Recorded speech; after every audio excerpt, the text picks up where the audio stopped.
As desobedientes têm o apoio da Toyota.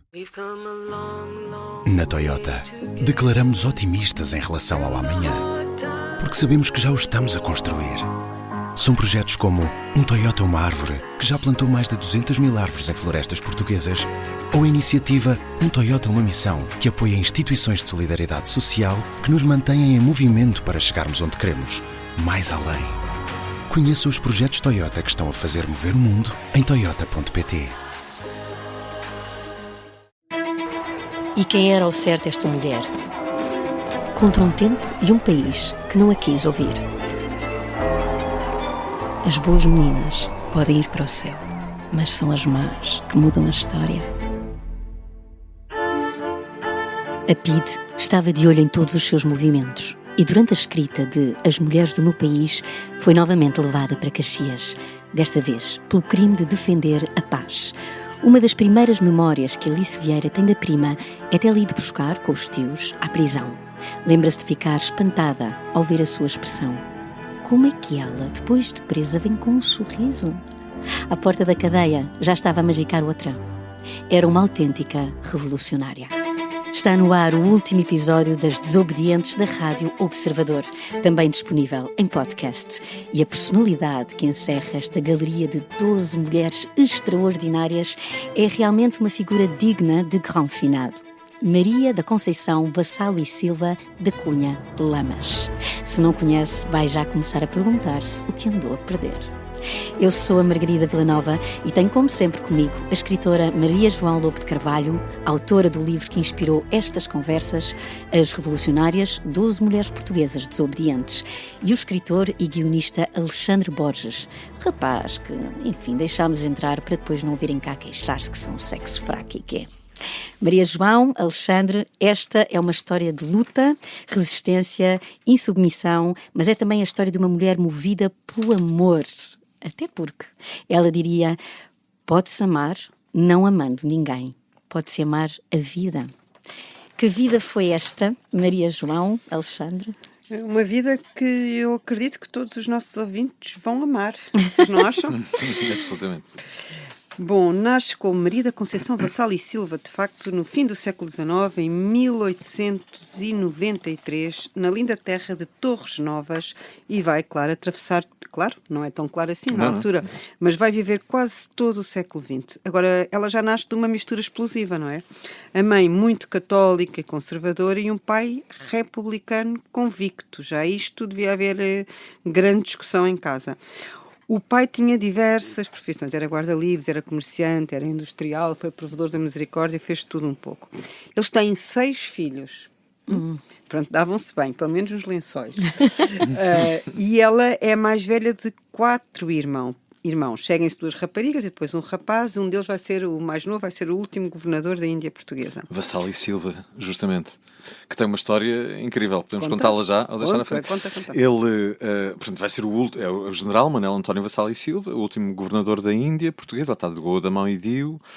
E é ele que tem o azar de estar no momento errado, à hora errada, que é o belo dia em que a enorme Índia decide tomar conta daqueles bocadinhos que lhe faltavam. 61? Não é? Em 61, em 1961, ele chega lá com 40.000 soldados e ele tem 3.000. E recebe a ordem do Salazar, que é para não se renderem, para lutarem até à morte. É evidente que seria a chacina se ele tivesse aceitado isso, não é? Portanto, rendeu-se, não é? Mesmo assim foram feitos prisioneiros durante imenso tempo, mas pela rendição, e no fundo foi o ato que salvou a vida àquela gente toda, esteve preso há algum tempo, claro. Foi expulso das Forças Armadas, vai ser recuperado só depois do 25 de Abril. Mas ficou, pelo menos este pormenor diz a Wikipédia, eu não o conhecia antes, ficou com este epíteto que é terrível, era o Vassalo e Silva, né? E ficou como Vacila e Salva-se. Vacila e Salva-se. Boa, mas bom, é o Vassalo e Silva. Mas é curioso reter esta informação deste irmão, que portanto que vai ser um general, praticamente um dos últimos generais do Império. E qual é que vai ser o trajeto da sua irmã Maria Lamas? Né? Perfeitamente paradoxal. Vamos ver aqui para a frente. Ela dá uma entrevista excepcional que ainda está, para quem quiser e tiver curiosidade, na RTP Play, à Maria Antónia Paula. E como a Margarida lê muito melhor do que eu, há uma referência muito bonita que a Maria Lamas faz à sua infância em Torres Novas. Aliás, é mesmo filmada por uma Maria Antónia Paula de mini saia, escandalosa na altura. Essa entrevista foi dada em 74, Foi. 76. Sim, 74 mesmo. e é muito bonito o que Tudo ela aconteceu em diz aqui. 74. Foi um ano enorme, dá-me ideia. E para ela em particular. Também, para nós todos e para ela, como vamos ver. A minha infância tem qualquer coisa de conto de fadas. Lembro-me de uma luzinha pequenina, brilhante e serena, que iluminava o meu quarto todas as noites. Eu era muito medrosa do escuro. Não conseguia dormir sem a proteção daquela doce claridade vinda da lamparina de azeite. Uma luzinha que nunca mais se apagou. Ainda hoje, nas minhas horas sombrias e escuras, ou quando tenho de me isolar e refletir, lá está a tal luzinha a brilhar, a dar-me força e esperança, acentuando o meu amor pela vida. E é isso mesmo, não é, que ela tem? Um amor incrível pela vida. Um amor pelos outros, um amor pela vida Pela e por ela liberdade. própria. Por ela própria, no sentido em que ela percebeu que podia ser um elemento importante para mostrar não só a força da mulher, como o valor da liberdade. E o que é que era preciso lutar isto e desafiar as convenções sempre. Então, ela faz a instrução primária no Colégio Conde Ferreira, vai para o internato, isto era como era de costume, não é? No convento de Santa Teresa de Jesus, mas os exames formais, os chamados exames das quarta classe do liceu, só o fez já depois de casada. Logo em pequenina, começa a escrever, redigir poemas que eram lidos em voz alta, peças de teatro, por aí fora. Não é uma miúda física, no sentido de correr, saltar, jogar a bola, saltar à corda, que era muito na altura. Ela, pelo contrário, ficava sempre horas e horas e horas a pensar, a escrever, a ter ideias, à procura de qualquer coisa que ela dizia que não sabia bem o que era, indefinível, que estava dentro de si. Todos os escritores são assim, não? Ou não, Maria João? Tu eras assim uma grande máquina ginástica. Não era a pior de todas. Mas é isso. Tal e qual, era como Que está na minha cara. Só com os anos. Não, acho que é normal. Acho que se nós fôssemos muito bons a fazer surf, não É que eu não tínhamos sou ido boa a escrever, nada. meu, O não? problema é esse. É que nem ia pôr a pasta de dentes na escova à certa. Portanto, estás a ver? Bom, ela termina os estudos em 1910, 4 meses antes da República, mas aí acontece uma história extraordinária, que ela era uma miúda super responsável e como tinha irmãos mais pequenos, iam muitas vezes ao Teatro de Torres Novas e um dia, como nós vamos aqui ver o Teatro da Margarida, não é? Só que não nos acontece um Teófilo na parte de trás. Não Na é o Braga, fila- atenção.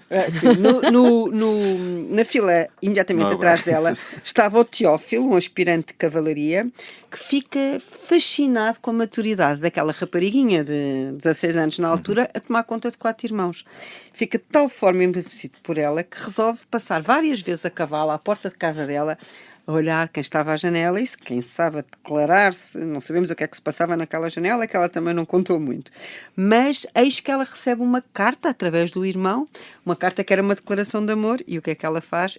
Em vez de responder à carta, não, vai dar a ler aos pais, está a ler ao respeito que ela tinha de como é que havia de responder àquela primeira carta de amor. Estás a ver? Isso perdeu-se. Olha, Nos isso dias perdeu-se. que Era isso. correm, com a brincadeira dos WhatsApps, vê lá se me vem mostrar as mensagens. Ora bem, exato. Manda DM Mas nós agora. filhos, não.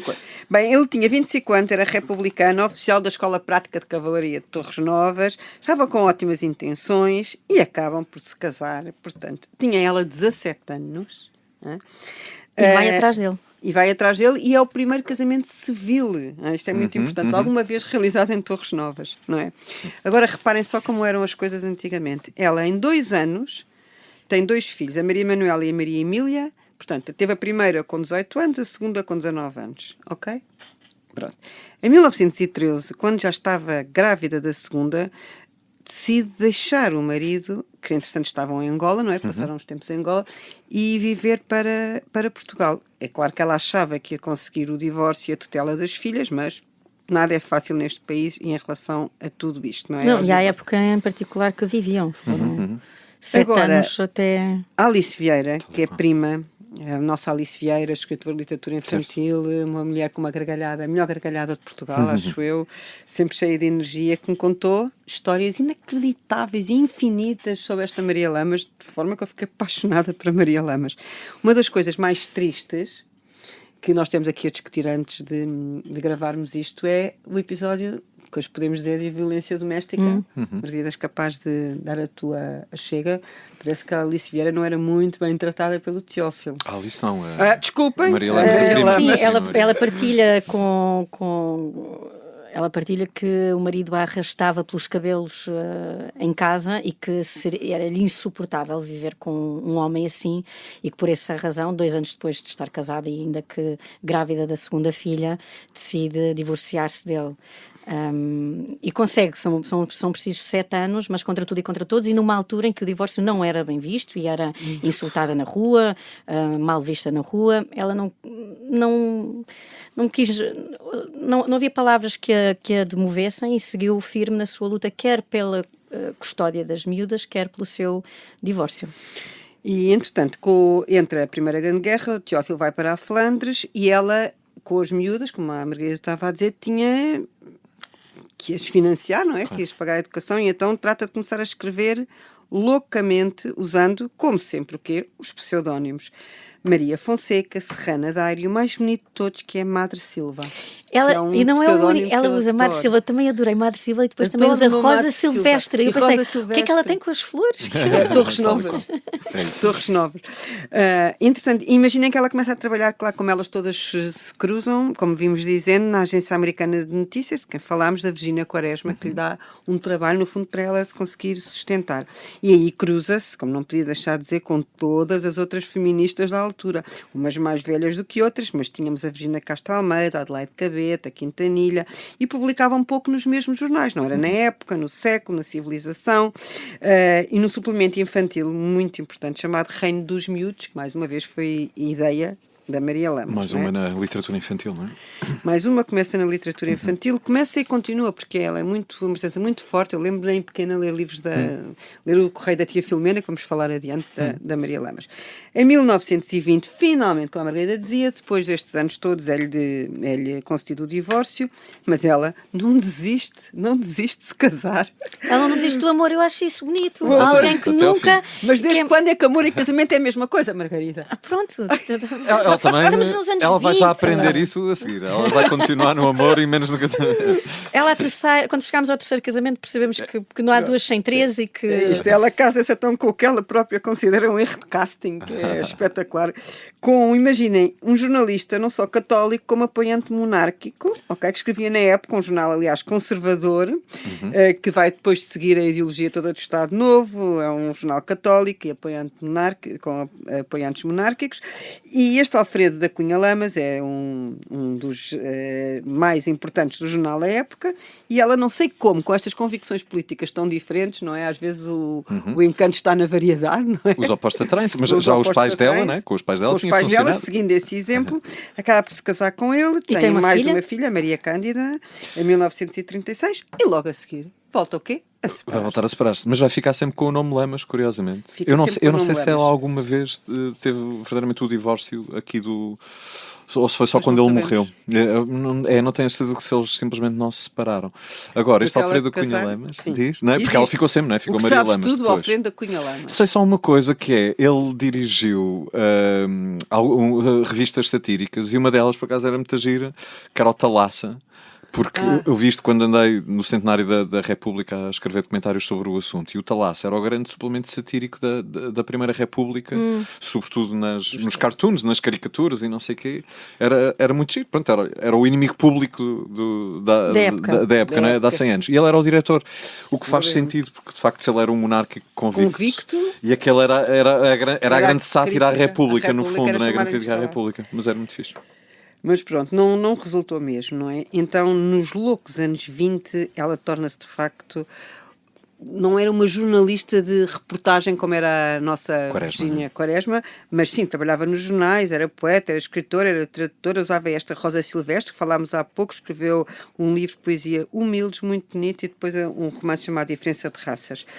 Na literatura infantil temos então a Maria Cotovia, a Montanha Maravilhosa, vários outros, e o jornalzinho o Pintainho, e além disso o Correio da Tia Filomena, que era muito giro, porque a Tia Filomena era mais um pseudónimo da Maria Lamas, onde ela respondia às crianças que lhe escreviam. As crianças escreviam a dizer: gostei muito deste conto, ou tenho um namorado que não quer saber de mim, gosta mais da minha amiga. Diz que ela não deixava ninguém sem resposta, que ela respondia a todas as cartas que recebia. Imagina. É incrível. Como é que ela tinha tempo, como é que ela conseguia se desdobrar nisto tudo. Para além das traduções, Margarita Yourcenar, a Condessa de Ségur, que eu acho que muitos dos nossos ouvintes viram, não sei, para mim as Desastres de Sofia fazia a minha felicidade, o Charles Dickens, todos eles. Até que, em 1928, aparece um homem importantíssimo na vida dela, Ferreira de Castro, um belo homem, aliás, podem ver as fotografias, que era diretor da revista Modas e Bordados, que não é propriamente uma revista só de modas e bordados, era um suplemento semanal do jornal O Século e que estava a passar por um período muito difícil financeiramente, não é? E o que é que lhe pediram? Pediram para ela levantar a revista, para tornar a revista em algo que fosse vendável, que as pessoas pudessem gostar, que as pessoas comprassem, que saísse um bocadinho do que era aquele ramo-ramo. E o que é que a Maria Lamas fez? Acrescentou temas muito mais profundos, acrescentou a parte cultural, a ideia da mulher que podia trabalhar em casa, mas também que podia trabalhar fora de casa, e tudo isso ela foi escrevendo e foi dando um novo alento à revista. Só para ficarmos aqui cientes de uma coisa, em 1912 foi criada a revista Modas e Bordados, em 1977 foi fechada por Manela Alegre, imagina, que era então secretário de Estado da Comunicação Social, por uma razão simples, porque não era rentável. Mais uma vez, a Modas e Bordados deixou de ser rentável. Bom, mas foi... Diz, não, eu ia dar aqui um salto na história, ia saltar para 1930, 1934, 36, quando ela prepara a exposição e dá visibilidade a um trabalho de todas as mulheres, de todas ou de muitas mulheres do país, desde os tapetes da Arraiolos aos teatros de Trás-os-Montes, quando se atravessa à frente para fazer uma exposição que seja, que simbolize de certa forma, as mulheres deste país e dar-lhes voz, dar-lhes um espaço, uma exposição de 11 salas no jornal O Século, onde ela, enfim, tem o apoio do Conselho Nacional das Mulheres na altura, onde também passa a fazer parte, e mais tarde, não só esta primeira exposição lança, assim, eu diria, nas bocas da censura portuguesa, como mais tarde, quando prepara uma exposição de livros escritos por mais de 3.000 livros escritos por mais de 1.400 mulheres de 30 países do mundo, e esta visibilidade, esta exposição, este olhar sobre o feminino, este espaço que a mulher ganha na sociedade portuguesa, impulsionado pela Maria Lamas, isto traz-lhe aqui alguns problemas com Salazar e com a censura. Salazar explode de raiva com a popularidade daqueles eventos. Em menos de nada, Maria Lamas é encostada à parede pela direção do Século, ou bem que é diretora da Modas e Bordados ou ativista no Conselho Nacional de Mulheres Portuguesas. Recusando ceder à chantagem, bate com a porta da revista, fica desempregada e, como se não bastasse, vê o Conselho receber ordem de extinção. Mas, aos 54 anos, a desobediência em Maria estava apenas a começar. E quem era ao certo esta mulher? Contra um tempo e um país que não a quis ouvir. As boas meninas podem ir para o céu, mas são as más que mudam a história.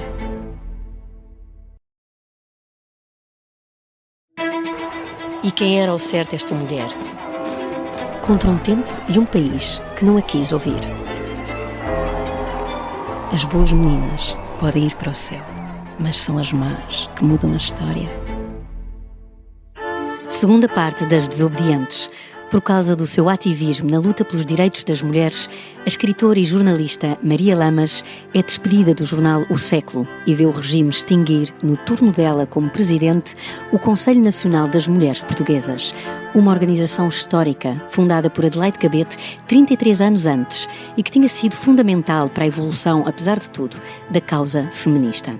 Aos 54 anos, nesta situação e em plena ditadura, seria normal, normalíssimo, uma pessoa quebrar. Mas não Maria Lamas. O que é que ela fez? O que é que esta nossa desobediente e como é que ela lutou pela liberdade, pela paz, pela educação, pelos direitos das mulheres? Como é que foi este seu caminho? É um caminho complexo, e já agora para situar as pessoas um bocadinho, ainda por cima, sendo este o nosso último episódio, há todas estas organizações feministas, mas se calhar vale a pena destacar que houve aqui duas mais importantes do que as outras. A Liga Portuguesa das Mulheres Republicanas e o Conselho Nacional das Mulheres Portuguesas. Fundado por Sebastião Magalhães Lima. Exatamente. E depois, muitas das pessoas são as mesmas de facto. A Adelaide Cabete está nas duas, a Ana de Castro Osório está nas duas, a Carolina Beatriz Ângelo está só na Liga porque morre antes, morreu muito nova, não é? Ao contrário das outras, antes da fundação do Conselho. Qual é a diferença? A Liga, para mim, dá-me a ideia que o Conselho acaba por ser a mais importante de todas. Este órgão que estamos aqui a falar e que lá está, que é extinto no turno 47. da nossa Maria Lamas. 1914 a 47. Isso mesmo, são muitos anos, são 33 anos. Porque a Liga Republicana, a Liga das Mulheres Republicanas, a Liga Republicana das Mulheres Portuguesas, é uma liga que é uma organização que dura só 9 anos, é de 1909 a 1918. Depois há cisões internas. Há cisões internas logo ali a partir de 1912, sobretudo entre Ana de Castro Osório e Adelaide Cabete, que é a tal história de que acusavam umas às outras. Umas eram só feministas, as outras eram só republicanas, no fundo, não é? E, portanto, a partir do momento em que há essa cisão, a Adelaide Cabete, ali pouco depois, em 1914, se funda o Conselho Nacional das Mulheres Republicanas. Portanto, é este que vai durar até aqui, estes anos todos, que depois passou para a mão da Maria Lamas e que aqui o Estado Novo foi deixando isto existir muito tempo, não é? Enquanto não fazia grandes ondas, mas de facto a Maria Lamas revitalizou o Conselho, não é? Com estas exposições de que tu, Margarida, falavas no final da primeira parte e que incidiam, pronto, sobre o talento das mulheres, os dons artísticos das mulheres, as capacidades e o seu questionamento. Foi não é? uma total afronta ao Estado Novo, sobretudo na questão das mulheres escritoras.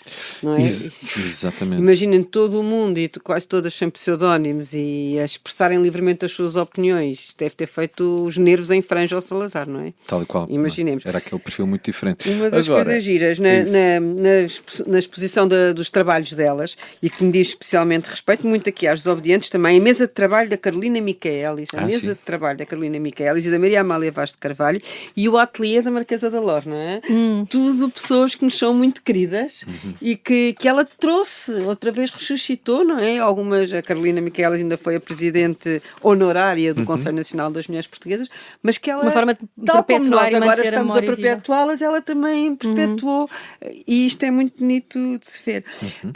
Por outro lado, a história do romance que atravessou toda esta vida com Pois a Ferreira de deixámos Castro. o tease. Mas olha, sabes que ele casou também 3 vezes, tal como Eles tiveram um romance clandestino, com ele era casado e descasado. Segundo ali, era a expressão amitié amoureuse, ou seja, Sim, amizade colorida. Já vi este conceito que não foi escreviam inventado. Não sei cartas. como. Mas é isso, as Trocava. cartas, Margarida, estás a dizer bem, as cartas, há um espólio, atenção a quem esteja a ouvir, o espólio da troca de cartas, que eu adorava ver, da a Maria Lamas com o Ferreira de Castro, que são centenas, se não milhares delas, ou estaria na Biblioteca Nacional ou na Imprensa Nacional, e desapareceu. Sério? Desapareceu, ninguém consegue encontrar este espólio. Mistério, gosto. Okay. Gosto destes mistérios, não é? Deixa assim. O que é que lá estaria? Acusa-se quem está a ouvir. Quem é que tem este espólio que nós queremos ir lá ver e fazer outro programa só com as cartas? O Ferreira de Castro, vale a pena dizer, foi o autor da Selva, célebre romance português. Lindo, um romance maravilhoso. Que o internacionalizou, que foi criticado nos Estados Unidos, que o fez ingressar no Pen Club, que partia também de histórias pessoais, não é? Porque ele viveu em jovem na Amazónia. Sim, viveu no Brasil. Ele escreveu para o século, escreveu para a Batalha, foi diretor do Diabo e também teve de facto essa vida amorosa, tumultuosa, não é? Teve uma primeira relação com uma mulher que tinha este nome de plume, Diana de Lis, Pois é, que morreu muito nova, não é? Morreu nova aos 38 anos, escrevia também, exatamente. Morreu aos 38 anos. E depois ele tem um casamento que tem a louca duração de 1 ano com a Fernanda das Dores Marques. A Fernanda pede o divórcio com fundamento em adultério masculino, portanto é bom saber que isto não é. Apanhou-os. Isto não começou agora. Apanhou com a Maria. Quando se diz, antigamente os casamentos duravam 1936, 37, meus amigos. E ele depois volta a casar em 38 em Paris com Helena Muriel, uma pintora espanhola, não é? Que viveu refugiada no Estoril. Mas sempre com esta relação. Sim, mas é preciso ver que a Maria Lamas era linda. Não, mas assim, a Maria Lamas, ela estava ocupadíssima a fazer política no país. Ela não tinha vagar para estar a namorar. Ela estava a escrever, ela estava a pensar, ela estava a discutir. 24 horas do dia. Ela não tinha tempo para namoricos. Portanto, sim, era um romance por carta, por e-mail, se houvesse e-mail à época. Mas sobretudo nesse mergulho que ela faz política entre o Conselho Nacional das Mulheres Portuguesas e aqui e ali, ela vai mergulhar na política. E é curioso o que ela diz sobre a política, que diz: a coisa mais importante da minha vida foi a minha tomada de consciência política. É que esta palavra política assume proporções cada vez mais importantes, mais prometedoras e ao mesmo tempo ameaçadoras. E ela faz parte do MUD logo a seguir. Sim. O Movimento de Unidade Democrática, que imaginem quem é que fazia parte do MUD, a Maria Barroso, que nós conhecemos, e a nossa Irene Lisboa. E havia aqui uma tensão absolutamente louca entre o MUD e a Obra das Mães e a Mocidade Portuguesa, sim, ok? sim, Aquela sim. cisão, Sem cisão surpresa, não, né? eram sem surpresa, eram totalmente opostos, não é? Na sua ideologia, no que defendiam, etc. Nesse mergulho político que ela faz, as Consigo. mulheres do meu país, aos vossos olhos, é uma forma de ativismo político, é uma forma de denunciar um Portugal analfabeto, de denunciar... Para já, o MUD eram simpatizantes do PCP, tanto havia simpatizantes do PTC, como havia do PCP, como havia católicos, como havia republicanos, como havia socialistas, não é? Era um bocadinho, as pessoas, um bocadinho de descontentamento, não era? Agora, sim, as mulheres do meu país, é giríssima a ideia, foi, Maria Lamas partiu de carroça, de cavalo, de a pé, de carro de bois, do que fosse, pelo país inteiro, como tu estavas a dizer, e muito bem, para denunciar que as mulheres não é só as mulheres de Lisboa, não é? Não. As mulheres é todo o país. De norte a sul do país. E as pessoas às vezes estamos habituadas a pensar só em Lisboa, Porto, os grandes... Não, mas o país interior e o litoral, naquela altura... não havia estradas praticamente, ou eram muito deficientes, não é? Como é que ela teve esta coragem de andar meses, se não anos, a calcorrear o país 2 inteiro? anos? São 2 anos, não é? 2 anos. Eu acho isso maravilhoso. Uma mulher de 54 anos, Sim. Jipe, não é? burro, De repente carro, estás bois, desempregada e pegas em ti e decides ir percorrer o país todo nessas condições. De les a que les. estás a Não. dizer, Maria João, para fazer este trabalho e fazer essa é que denúncia isto com é- conhecimento de causa. Sim, eu falo do que eu sei. E, entretanto, muito giro era que incentivava as mulheres a visitarem as barraquinhas de tiros que havia nas feiras, não é? Para quê? Para aprenderem a manejar as armas, para se saberem defender dos homens. Mais nada. Hã? Esta é de mestre. A ideia que ela teve. Vocês vão ali treinar uns tirinhos. Pronto, mas a violência que ela sofreu ficou para sempre marcada na pele. Ela diz uma coisa bonita: sonhar e lutar são as únicas coisas que interessam na vida. Eu acho que este caminho de correr Portugal é uma forma de luta, de resistência, de resiliência e de trazer o sonho destas mulheres e denunciar as vidas destas mulheres a público. É um manifesto, quase. Margarida. Que acho que... E depois dessa, a Mulher no Mundo, que também mostra muitas mulheres excluídas da história, umas com maus exemplos, outras com bons exemplos. Só para terem a noção, estes livros têm cada um 600 páginas, são 2 volumes, só trouxe aqui um. A Margarida está ali a trabalhar. Eu estou aqui, eu estou a trabalhar. Ela está a trabalhar nos pesos e halteres, porque... E eu olho, abro este livro, folhei este livro e penso, como é que ela teve tempo de fazer isto tudo e de saber tanto sobre as mulheres que vivem nas Ilhas Fiji, que vivem na Indonésia, que vivem aqui, que vivem ali, o que passam, o que sofrem, o que... Queres ler um bocadinho, Margarida? Eu leio aqui uma abrimos passagem. aqui um só aqui ao calhas e ficámos os 3 maravilhados, ou horrorizados, melhor dizendo. Ainda não há muitos anos, nas Ilhas Fiji, os chefes, quando casavam uma filha ou irmã, falavam ao futuro marido nos seguintes termos: aqui está a minha filha, eu vos dou. É propriedade vossa. Podeis fazer dela o que quiserdes. Espero que ela vos dará muitos filhos, que serão guerreiros e chefes poderosos como o seu pai. Mas, pelo contrário, vos aborrecerdes dela, vendei-a, matai-a, comei-a. Vós sois o seu dono absoluto. Ai, que dor! Pronto. Quem nos esteja a ouvir que Isto nunca, foi nunca... escrito em 1948, 1950. 52 as mulheres no mundo e a outra as mulheres do meu país um bocadinho antes. Terminado. Não sim, quer dizer que exato, não fosse 70 escrito anos. durante... É claro que o nosso Sim, isto não vai do acabar bem, Conselho né? não estava nada feliz com isto, não é?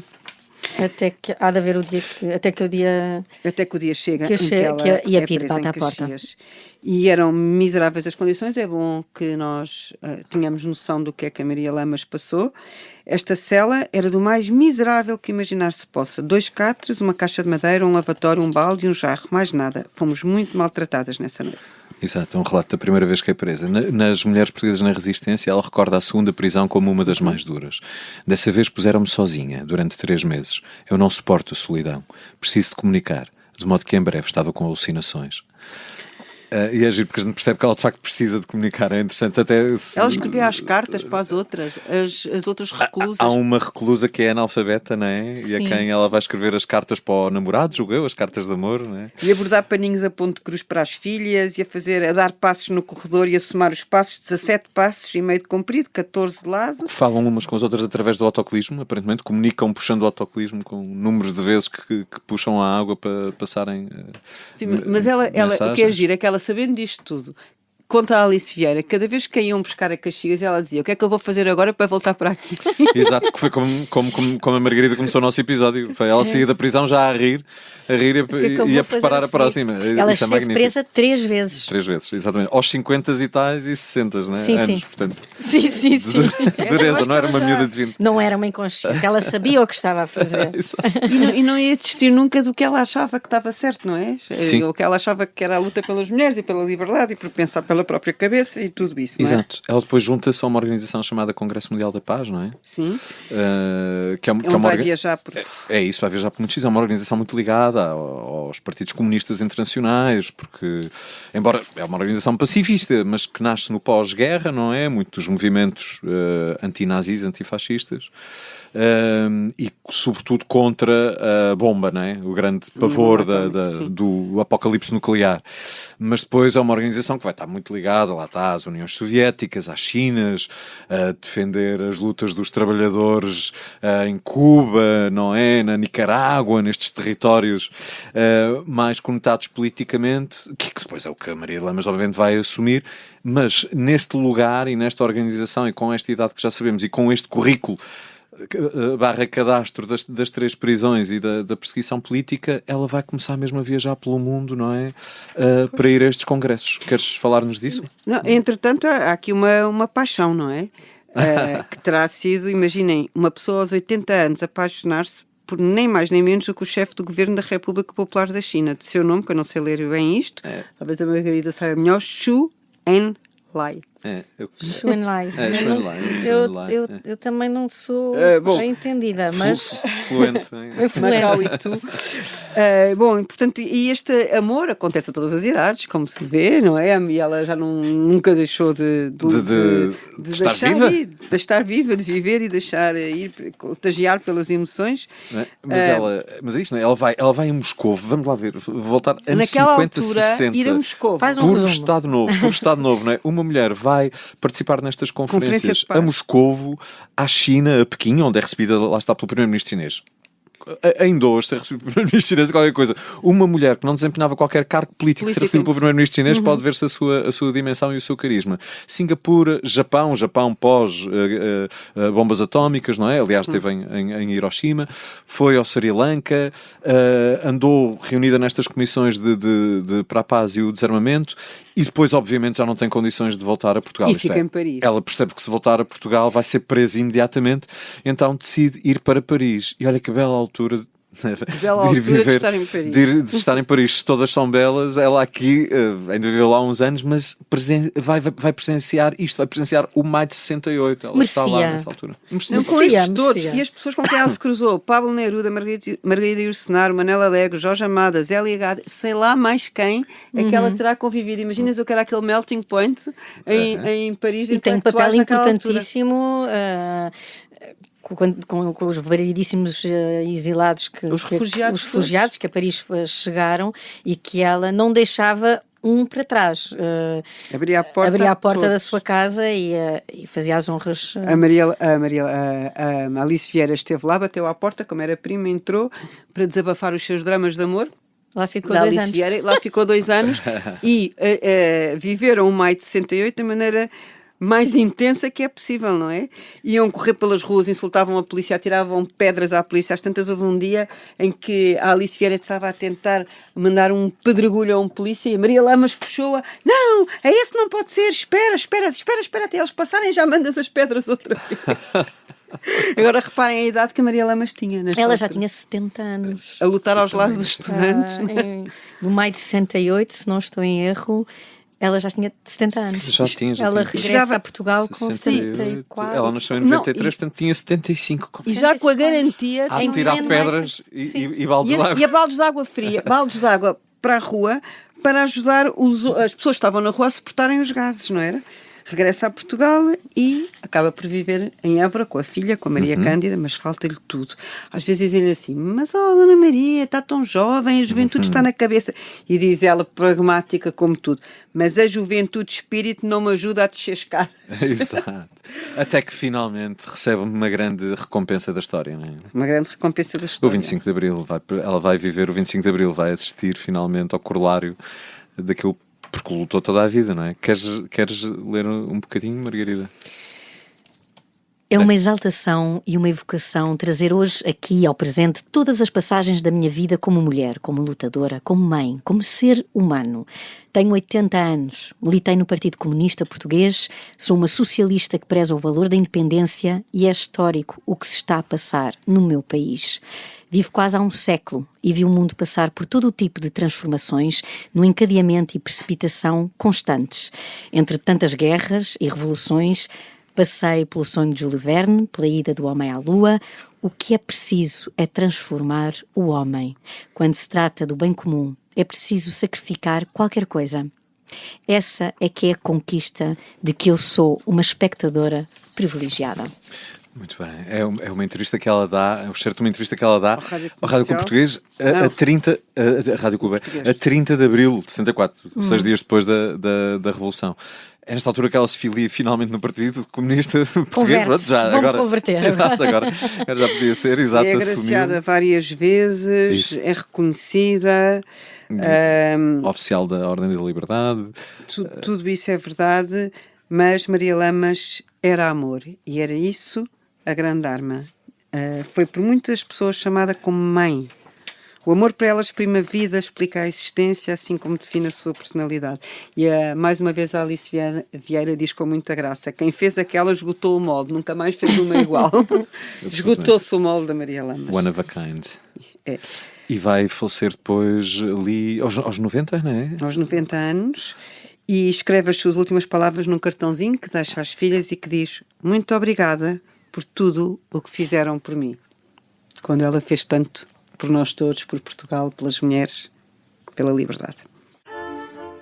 José Cardoso Pires descrevia-a como a mulher mais bonita de Lisboa e acrescentava, uma mulher ferozmente independente, incapaz de levantar a voz. A Maria Lamas manteve sempre o aspecto de quem desfolha margaridas. Conservou-se até o final da vida como uma mulher bonita, vaidosa, entusiástica e sedutora.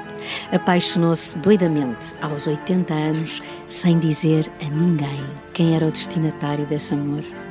Passou por revoluções, guerras, quedas de regime, a República, a Primeira Grande Guerra, a ascensão do fascismo, a Segunda Guerra, o Maio de 68, a Guerra Colonial e a democracia, por fim. Que melhor maneira de terminar esta série de desobedientes. Obrigada, Maria João, obrigada, Alexandre, obrigada a si que nos acompanhou e a todas e todos os que se inquietam em nome da igualdade. O meu temperamento é um misto de sonho e de ação, dizia Maria Lamas. Sejamos assim. Se gostou deste episódio das Desobedientes, pode seguir-nos nas plataformas de podcast, no YouTube e no site do Observador. O podcast As Desobedientes tem o alto patrocínio da Toyota. E quem era ao certo esta mulher? Contra um tempo e um país que não a quis ouvir. As boas meninas podem ir para o céu, mas são as más que mudam a história. As Desobedientes têm o apoio da Toyota.